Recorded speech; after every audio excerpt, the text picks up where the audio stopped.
សួស្តីអ្នកទាំងអស់គ្នាថ្ងៃនេះយើងនឹងនិយាយអំពី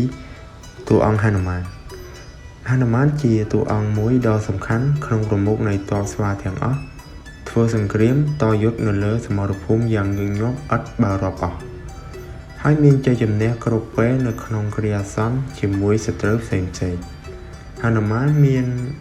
កាលខ្លួនមានវ័យចាស់ហើយឃើញចាញ់ឫក្ខានុភាពរាមលក្សណ៍ជាបុត្រព្រះរាមនិងនាងសីតាតែម្ដងគត់គឺត្រូវរាមលក្សណ៍ចាប់ចងស្លាប់សេកឥតរដររួចគ្មាននរណាអាចជួយបានទាល់តែព្រះរាមទើបជួយដោះចំណងនោះរួចមុននឹងយើងរៀបរាប់អំពីតួអង្គហនុមានយើងគួរដឹងជាមុនអំពីប្រវត្តិពងសាវតារហនុមានកើតឡើងពីអ្នកណាហើយមានរឿងរ៉ាវដូចនេះខ្លះចឹងជាដំបូងយើងត្រូវដឹងពីប្រវត្តិបណ្ដាយរបស់ហនុមានតើម្ដាយរបស់ហនុមានគឺជានរណាហនុមានជាកូនព្រះពាយនិងនាងស្វាហាយនៅក្នុងព្រៃហេនពានមានសេចក្តីដំណាលថាជីតារបស់ហនុមានខាងម្ដាយគឺឪពុកនាងស្វាហាយកាលមានកូនស្រីមួយគឺនាងស្វាហាយក៏ទៅនៅព្រៃតែម្នាក់ឯងទុកប្រពន្ធឲ្យនៅជាមួយកូនស្រីឯលំនៅរបស់ខ្លួនយូរទៅមកម្ដងម្ដាយនាងស្វាហាយបានលបខូចសហាយស្មន់ជាមួយស្វាដតីបានកូនឈ្មោលពីរកាលស្វាមីត្រឡប់មកនៅរួមរស់ជាមួយវិញ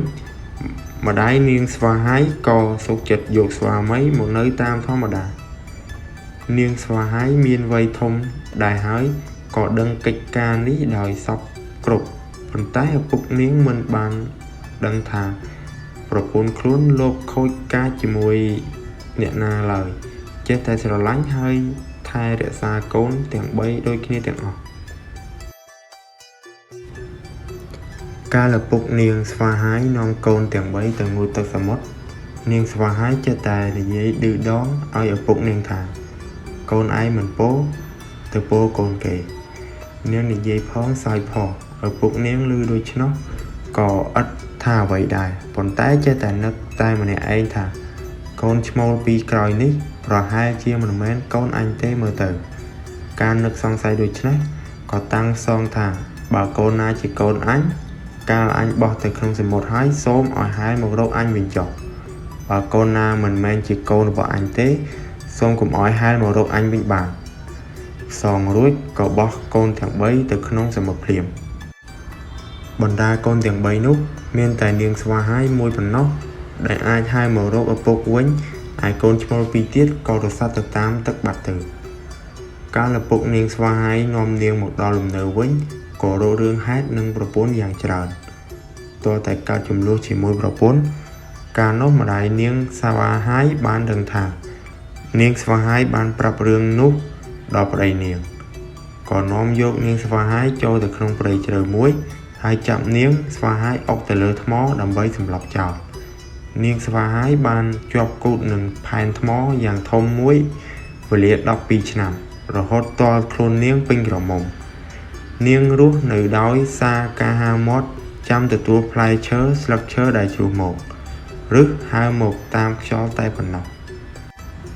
គ្រាមួយមានព្រះនរាយណ៍បានក្លែងខ្លួនធ្វើជាក្របីញីយ៉ាងស្អាតបានរត់ទៅរកស៊ីជាមួយវងក្របីយ៉ាងច្រើនក្នុងព្រៃមួយព្រះឥសូរឃើញក្របីយ៉ាងច្រើនដូច្នោះក៏ក្លែងខ្លួនធ្វើជាក្របីឈ្មោលឡើងកមួយយ៉ាងធំរត់ទៅនៅអាស្រ័យរួមសម្វាស់ជាមួយក្របីញីទាំងនោះដែរពេលមួយក្របីព្រះឥសូរក្រពុលមុខនឹងកាមខ្លាំងពេក